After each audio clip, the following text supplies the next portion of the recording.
and how to use those principles to work more effectively with developers of all levels. And I want to start by framing why I'm giving this talk. As Damien mentioned, I founded my own company about 1.5 years ago. But in the job before that, I worked for a financial tech startup where about half of our developers were fairly new to programming.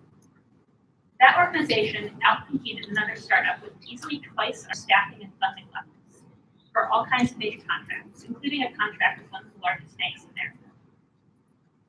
If I were an arrogant jerk, I'd credit all of this to my wonderful contributions as the startup's principal architect. But I prefer to be self-aware and honest, so I'm going to instead point out that my job as architect was not at all about having the brilliant technical ideas. It was about making sure that everyone else's brilliant technical ideas were able to fit together into a coherent piece of software. Those brilliant ideas came from developers at all. A few months ago, I was getting dinner with some folks I worked with back at that company. Many of them were fairly early in their career at that point. None of them now is anything I would describe as a junior developer. But during dinner, one of these developers found himself in a sappy mood. He started talking about how he was really happy to work with me. He said I never once made him feel like he was worth less, merely because he knew less. This felt really awesome at the time. Later, after I got home, I started getting mad. My friend had said this like it was something that made me special. And that meant that a lot of people had been jerks to him. As a profession, we are really horrible at helping other developers get better. We have a tendency to be condescending jerks. This is bad on its own, but it also means we don't teach the technical. This talk is about dialogic learning. Dialogic education was pioneered by Paulo Freire, a Brazilian literacy educator and activist who began his career in the 1940s. In 1964, after a military coup, Brazil's new dictator exiled Freire. You see, Freire was teaching his students to think as well as to read, and military dictators often are not as big a fan of that. In this talk, I'm going to apply some of Freire's theories to developer education. Now, taking these theories out of their original context doesn't lose them. When white people from rich countries take other people's work out of its original context, it often transmutes into nonsense. This is disrespectful and makes the ideas less effective. So to counteract that, I would very much like to encourage you to read Freire's work correctly as well. I am warning you, it's fairly dense. The English translation is often academic English rather than conversational English, but it's quite worth it. Instructors trained by Freire wouldn't start by teaching people reading. Instead, they would start by asking people about the words that they used. Freire's instructors would learn about the lives and subcultures of the folks they were working with. They facilitate open-ended discussions about how the words folks used influenced how they thought. This let adult literacy be a vital and relevant topic. Suddenly, it was something that was connected to people figuring out the world around them, rather than something that was imposed upon them by a social worker from far away. Because Freire's instructors started off by showing respect for the people they taught, and connecting their lives to the material they were trying to teach, they were able to teach folks incredibly effectively. Before Freire's work was stopped by the military junta, he had developed techniques that let illiterate adults learn to read and write in only 45 days.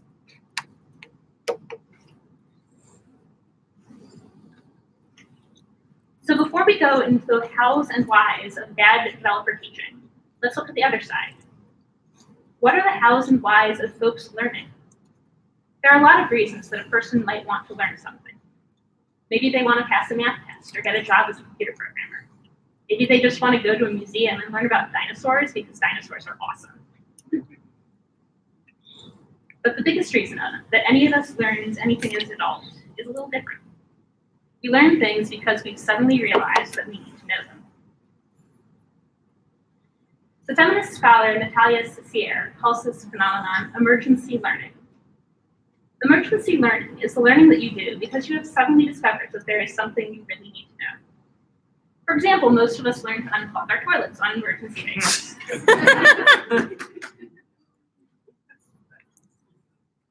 Day-to-day as developers, we do a lot of emergency learning. We practice emergency learning whenever we open Google to figure out why our spec is even doing that. Or when we frantically spin the PostgreSQL docs, sure that there is going to be some index type somewhere that is going to simplify this horrifying query. Or maybe we're looking at example after example after example of form element styling on CodePen, sure that there must be some non-appalling way of customizing select boxes. And that was the week before I wrote this talk. And let me save you that week. No. Now, a lot of these examples imply that emergency learning is always short-term. It's not necessarily. Someone could, for example, recognize they're bad at database theory and set themselves a project of getting better at SQL.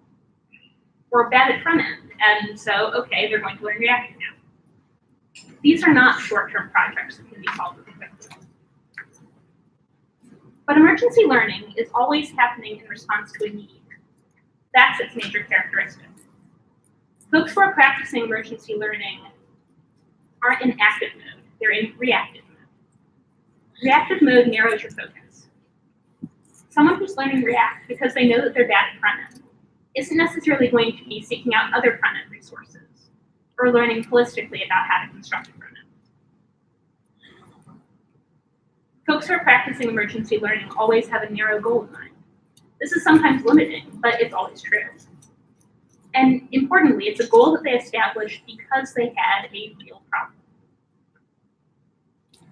Whether it be our spec doing that thing, or their toilet overflowing. Because most of the other developers we're working with are practicing emergency learning, they generally always have some specific goal in mind. It's a goal, again, that they came to because of a real problem that they were experiencing. When we teach people new information about programming in the abstract, we may think that we're helping them. But unless that information directly connects to that person's goal, it will not come across as help. It will come across as us not thinking about the problem they are trying to solve, because we aren't. This also assumes that the other person even wants to be taught.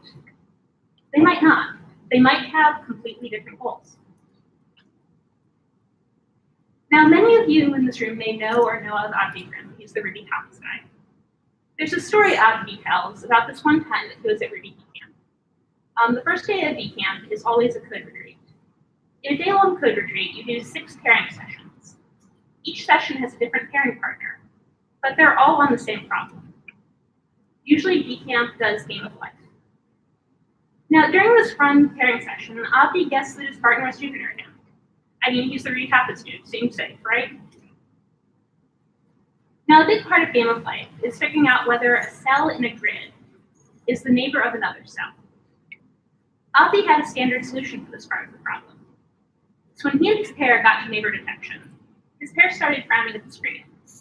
She started deleting and retyping the same function a few times. Avdi offered to tell her his standard solution. His partner said, okay, but let me get the test passing with this version first. So Avdi started sketching out his normal solution on a piece of paper. And then 5 minutes later, he looked up, and there was an elegant solution on the screen that he had never seen before. The animation never finished properly, I swear to God. And we're going to take a minute, and I'm going to drink the water while it goes through that slow process.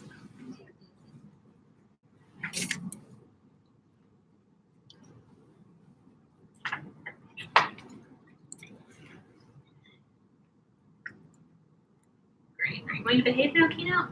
Can we move on? That's nice. There we go. And yeah, of course, I was the other developer in this story, but that is not actually the point. The point is that Avdi made assumptions about our relative skill levels and about the roles that each of us should play in the pairing session because of that. Those assumptions distorted the pairing session around them. I was more junior than Avdi, but I wasn't junior in any absolute sense. I've been programming since I was 8. And I'd gone to a high school with a pretty intense math program, so I could think about game of life in analytic geometry terms, which wasn't how Bobby defaulted to thinking about it. I liked his solution too. I liked how visual and concrete he made depicting which cells were potential neighbors. We each had things we could learn from each other. This is always the case. When you're pairing with someone, they bring different experiences, skills, and context to the problem than you do. No matter how junior they are, or how senior you are, there's always going to be something that you can learn from them.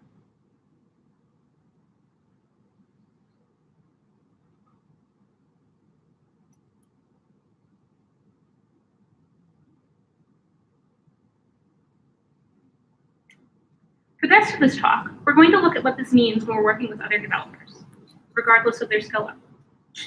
We're going to make 2 kind of arbitrary divisions. Working with earlier career developers versus working with people on roughly the same level as us. And teaching people new things versus encouraging them to adopt better practices. We're going to start with teaching new things to early career developers.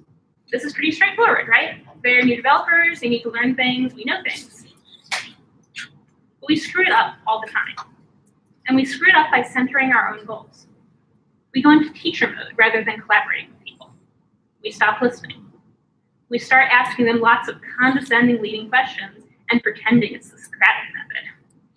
We get frustrated and we grab their keyboard from them. Or we know that we're not supposed to grab the keyboard, and so instead we get really passive aggressive. We also sometimes hide our own ignorance or mistakes instead of letting our peers see them. In short, we make it about ourselves. Our goal when teaching an early career developer should never just be mechanical stuff, like how do you make mock objects in RSpec. They can read the docs for that, they know how. We want to help junior developers learn how to better think in computer. And we can only do that if we learn to look at them as their own person. Their own person with their own goals. Their own person who might not computer as well as we do yet, but who is not worth less merely because they temporarily know less. It's not about you. So for starters, for God's sake, stop automatically going into teacher mode when you work with junior developers. Teacher mode reinforces every single weird power dynamic that is already in the room, and it makes new ugly ones too. It means that any good ideas that other developer may have get pushed out of the room, because teaching mode is fundamentally about monologue and how wonderful a teacher you are, rather than dialogue and centering the other person's goals. It makes the entire interaction about how awesome you are for knowing these things, instead of about actually empowering the other developer to solve the problem they're working on. If you think another developer may be less skilled than you are in a particular area, instead, start by trying to figure out what their actual skill level is, unobtrusively. This means that you're not risking screwing up by assuming that someone who's been programming since they were 8 actually just learned Ruby yesterday. Second off, the techniques for assessing someone's skill level unobtrusively are also really great ways to not be a jerk to them. They start with paying attention to what they're doing, reading their PRs, watching them code. The way they frame their opinions when you ask their opinion about things, which you should, is going to tell you a lot about what they do and don't know. It will also let you better understand those things, which is important. In general, you need to be genuinely curious about their ideas, about why they're doing what they're doing, about the answers that they are bringing to the table as you. When you're working with a newer developer, it can be really helpful to use behavior-driven development for its close relatives, REPL-driven development, and reload-driven development. And this isn't just because working with fast feedback loops is useful, although this is an XP conference, so I hope that we are all on that page. One of the really useful things about these methodologies is that they force us to work on only one tiny chunk of the problem at a time. When someone's learning something new, a lot of their brain is taken up by learning that new thing. And so they have like this much of their brain left for the problem at hand. If you try to keep the problem at hand something that can fit inside that tiny hunk of their brain, they're going to have a lot better, they're going to be set up for a lot more success. And this means that while they're solving these small chunks in a way that they interact, you can become the walking textbook that they can ask reference questions. This keeps you both in a place where the fact that you may know temporarily more than them is about you assisting them in finding a solution, rather than you imposing your solution on them. Now, at points they're going to get stuck, because all developers, especially senior ones, honestly, sometimes underestimate large chunks of work as small. And when this happens, you can help them refine their next step into a small enough problem that they can tackle it on their own. When you do want to steer your pair in a particular direction, try to own what you're saying as your own opinion or perspective, rather than treating it as the word of God. Some magic words that I like include, here's how I usually do it, or I've had bad experiences with this, so when we experiment with it,